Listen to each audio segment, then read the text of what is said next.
আসসালামু আলাইকুম সবাই, welcome back to my video.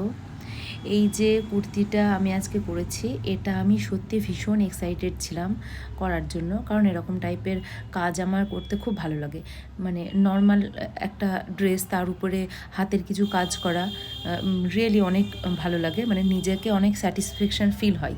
তো এর জন্য আমি দুরকম ফ্যাব্রিক নিয়ে নিয়েছি। একটা হচ্ছে পলিকটনের যে প্রিন্টেড ফ্যাব্রিক আছে ওটা, আর যেটা প্লেন আছে ওটা অর্গানজা। তো এই ড্রেসটার আমি হাতে আর নিচের পোর্শনটাতে অর্গানজাটা স্টিচ করে নিয়ে তারপর আমি রোজ প্যাটেলে যে ডিজাইনটা নিয়েছি এটা দিয়ে আমি ড্র করে দেন তার উপরে আমি এই রাইনস্টোনগুলো আছে, এই স্টোন চেনটা দিয়ে আমি ডিজাইনটা করব। তো দেখা যাক কী করে আমি এটা কমপ্লিট করি।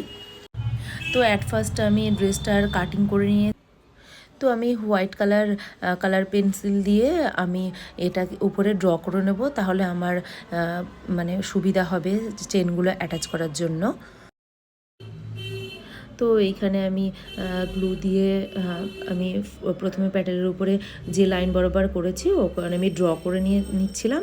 তো তারপরে আমি মানে ওর উপরে স্টোন চেন দিতে যাচ্ছিলাম, আর অল্প অল্প করেই করছিলাম, না হলে তো আবার শুকিয়ে যাবে, চেনটা আটকাবে না। সেই জন্য আমি একটা একটা করে প্যাটেল গ্লু দিচ্ছিলাম আর অ্যাটাচ করছিলাম।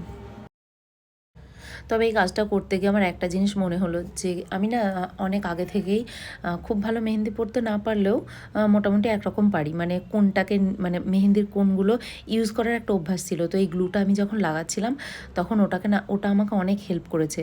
মানে ওই যে একটা মানে বাকিয়ে মানে ঠিকঠাক লাইনের উপরে গ্লুটা দেওয়া স্মুথলি, এই ব্যাপারটা আমাকে এই মেহেন্দির কোন ইউজ করার জন্য এটা আমি হয়েছে। তো সব কিছুই মোটামুটি লাইফে কিছু না কিছু কাজে লেগেই যায়। তো যাই হোক, আমার এখানে গ্লু অ্যাটাচ করার, কারণ অনেক সময় এরকম মানে হয় কি, অনেক দিন কাচার পরে যদি উঠে যায়, বাই চান্স যদি উঠে যায়, তবে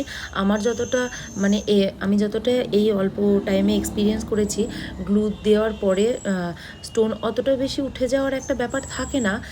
বাট খুব জোরে যদি কাছা হয় তখন তো আর মানে সেলাই করা জিনিসও খুলে চলে আসবে, এরকম একটা ব্যাপার। বা কেউ যদি আমাকে এই রাইনস্টোনের কোনো কাজ দেয় বা এরকম কিছু কাজ দেয় যেটাতে আমি সেলাই করে অ্যাটাচ করে দিলে মানে ভালো হবে, অবশ্যই আমি তার জন্য এটা করে দেবো। তো যাই হোক, এখানে আমার পুরো আমি অনেক টাইম লেগেছে এটা করতে, ধীরেই করতে। অ্যাকচুয়ালি হ্যান্ডওয়ার্কের কাজগুলি একটু টাইমই লাগে, তো অনেক টাইম ধরে এটা আস্তে করে তারপরে আমি এটা কমপ্লিট করে নিয়েছি। এরপরের যে কাজটা, এটা হলো কাটওয়ার্ক। এই কাজটা অনেক ইন্টারেস্টিং কাজ, মানে সব কিছু করলাম। এরপরে আমি শোল্ডার আয়রনটা ভালো করে গরম করে নিয়ে তারপরে এই নিচে একটা কাঠের পাটা রেখেছি, তাহলে কি মানে, তো এরকমভাবেই আমি পুরো কাটওয়ার্কের কাজটা কমপ্লিট করে দিয়েছি।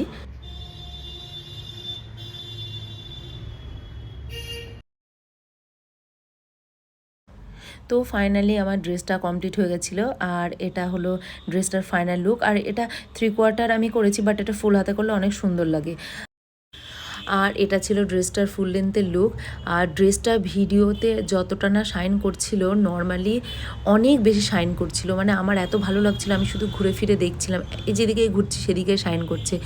তো তোমাদের সবার কেমন লেগেছে অবশ্যই কমেন্ট করে জানিও। আর আমার সাথে যদি কেউ এরকম কাজ বা তোমাদের পছন্দের যে কোনো ডিজাইনের কাজ আমাকে দিয়ে করাতে চাও, অবশ্যই আমার সাথে কন্ট্যাক্ট করো। আর পুরো ভিডিওটা দেখার জন্য থ্যাংক ইউ সো মাচ।